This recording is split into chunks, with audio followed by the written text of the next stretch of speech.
জগদ্ধাত্রীকে kidnap করে মেরে ফেলতে গেলে উৎসবের মাথায় বন্দুক ধরল দুর্গা। হ্যাঁ দর্শক, এমনটাই দেখতে চলেছেন জগদ্ধাত্রী সিরিয়ালের নতুন আপডেটে। বিস্তারিত জানতে চ্যানেলটিতে লাইক দিয়ে সাথেই থাকুন।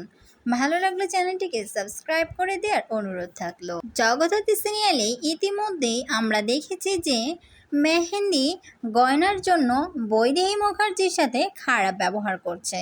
বৈদেহী মুখার্জি কাকনের জন্য একটা গিফট দিতে যায়, আর তাই সে তার নিজের আলমারি থেকে একটা গহনা বের করে।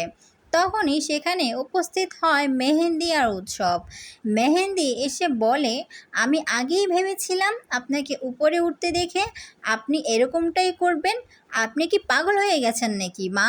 আপনি ওকে গয়না দিতে চাচ্ছেন? তখনই বৈদেহী মুখার্জি বলে, দেখো আমি ওর দিদুন হই, আমার একটা দায়িত্ব আছে। মেহেন্দি বলে, আপনার দায়িত্ব সেটা আপনি অন্য কিছু দিয়ে পালন করুন, গয়না দিয়ে পালন করতে যাবেন না। তখন বৈদেহী বলছে, তুমি কি বলছোটা কি? হ্যাঁ এসব তুমি কি পাগল হয়ে গেছো? আর উৎসব, তুই দাঁড়িয়ে দাঁড়িয়ে সব শুনছিস? উৎসব বলে, শুনবো না তো কি করব? মেহেন্দি যেটা বলছে সেটা একদম ঠিক বলছে। তখনই দেখা যায় বৈদেহীর হাত থেকে মেহেন্দি গয়নাটা কেড়ে নিয়ে যায়, আর আলমারির চাবিটাও কেড়ে নিয়ে যায়। সে আলমারি খুলে গহনাটা আলমারির মধ্যে রেখে দেয়। তারপরে দেখা যায় চাবিটা নিয়ে বাইরে বের হয়ে যায় মেহেন্দি, আর বৈদেহী মুখার্জি তাকে পিছনে ডাকতে থাকে, মেহেন্দি মেহেন্দি আমার কথা শোনো, মেহেন্দি আমার কথা শোনো। তখনই উৎসবকে বলে, উৎসব তুই এবারও কিছু বললি না? তুই না আমার ছেলে। উৎসব বলে, না আমি কিছুই বলবো না মা, তুমি আর কত গয়না পরবে? তোমার তো বয়স হয়েছে তাই না? তোমার কি আর গয়না পরার বয়স আছে যে তুমি এখনও গয়না পরবে? ওই মেয়েটারও তো কোনো সকালাদ আছে তাই না? ওর বয়স হয়ে যাচ্ছে, আমার বয়স হয়ে যাচ্ছে, তুমি গয়নাগুলো ওকে দিয়ে দাও, আর তোমার গয়না পরার কোনো দরকার নেই। তখনই বৈদেহী মুখার্জি অনেকটা কষ্ট পায় আর বলে, তোর থেকে তো আমার সতীনের ছেলেটাও ভালো রে, আমার সতীনের ছেলেটাও তো আমার সাথে এরকম ব্যবহার করে না। উৎসব তখন রাগান্বিত হয়ে বলে, মা তুমি ওর সাথে আমার তুলনা করছো? হ্যাঁ তুমি কার সাথে কার তুলনা করছো? ও হচ্ছে একটা সস্তা গায়িকার ছেলে, আর তুমি তুমি তার সাথে আমার তুলনা করো? আচ্ছা ঠিক আছে করো, তোমাকে আমার আর লাগবে না, আমার আর কাউকেই লাগবে না। আমার এখন একটাই তুরুপের তাস, সেটা হচ্ছে দুর্গা। তখনই দেখা যায় সেখানে মেহেন্দি আবারও আসে আর এসে বলে, উৎসব উৎসব শোনো, তোমাকে বলছি আমাদের এখন একটাই হচ্ছে হাতে একটা জিনিস আছে, সেটা হচ্ছে দুর্গা। আর মা আপনাকে বলছি, আপনি দুর্গার নাম মুখেও আনবেন না। আমার তো মনে হচ্ছে আপনি যে কোনো সময় ওদের কাছে গিয়ে এসব বলে দিবেন। আপনাকে বারবার আমি নিষেধ করছি, আপনি এই দুর্গার নাম মুখেও আনবেন না। আমি এক চালেই সবাইকে বাজিমাত করে দিব, এক চালেই সবাইকে আমি উড়িয়ে দেব, বুঝতে পেরেছেন মম? আপনাকে বলছি, তাই আপনি এ বিষয়ে কোনো কথাই বলবেন না। চলো উৎসব, আমরা এ ঘর থেকে চলে যাই। এরপরে সেখান থেকে চলে যায় উৎসব আর মেহেন্দি। বৈদেহী মুখার্জি তখন কান্না করতে থাকে।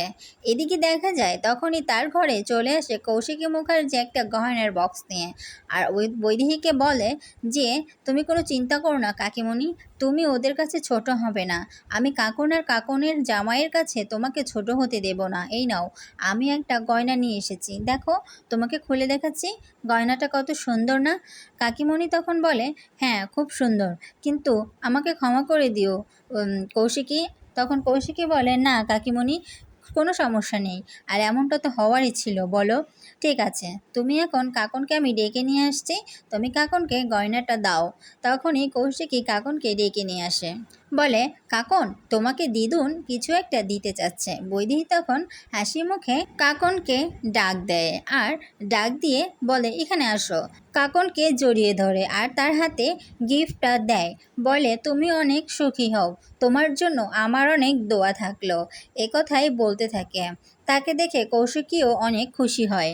ওইদিকে উৎসব এত কিছু দেখে সে কিছুই করতে না পেরে জগদ্ধাত্রীকে মেরে ফেলার প্ল্যান করে দিব্যা সেনের সাথে হাত মিলিয়ে। আর তেমনটাই একদিন জগদ্ধাত্রীকে বাড়ির বাহিরে নিয়ে যায় উৎসব, আর সেখানে নিয়ে তার মাথায় বন্দুক ধরে উৎসব। তখনই সেখানে পৌঁছে যায় দুর্গা। দুর্গা গিয়ে সবাইকে মেরে তার মাকে বাঁচায়, আর তখনই উৎসবের মাথায় বন্দুক ধরে দুর্গা। সেটা দেখে অবাক হয়ে যায় স্বয়ম্ভু। সেখানে উপস্থিত হয়ে স্বয়ম্ভু তার স্ত্রী জগদ্ধাত্রী মুখার্জিকে রক্ষা করে আর তার সাথে দেখা পেয়ে যায় দুর্গার।